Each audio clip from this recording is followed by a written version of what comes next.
निलेश घायवळसह सचिन घायवळवर मोक्का अंतर्गत गुन्हा दाखल. कोथरूडमधील गोळीबार प्रकरणी गुन्हा दाखल. मुंबईत युवा काँग्रेस आक्रमक. सरन्यायाधीशांच्या हल्ल्याचा केला निषेध. तर कार्यकर्ते आक्रमक झाल्यानं पोलिसांनी काही जणांना ताब्यात घेतले. फडणवीस शांत डोक्यानं भांडणं लावतात. हर्षवर्धन सपकाळांचं वादग्रस्त विधान. मुख्यमंत्र्यांची नथुराम गोडसेंसोबत तुलना.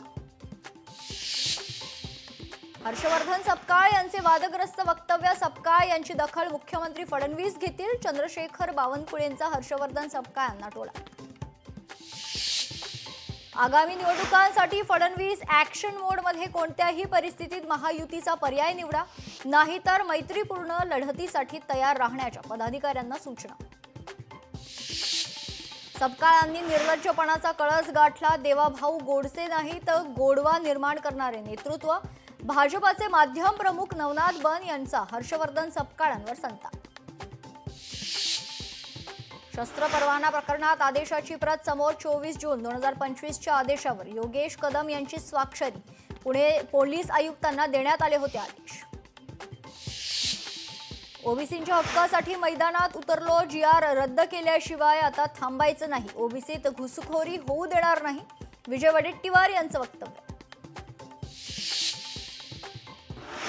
महायुतीतील वाचाळवीरांना आवर घाला. आमदार कैलास पाटील यांचा सरकारला सल्ला.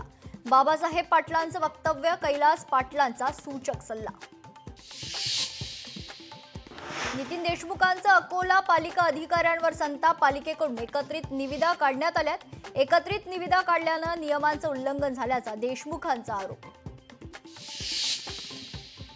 गौतम अदानी यांची फिल्म इंडस्ट्रीमध्ये एंट्री. अदानी समूह चित्रपट उद्योगात गुंतवणूक करण्याची सूत्रांची माहिती.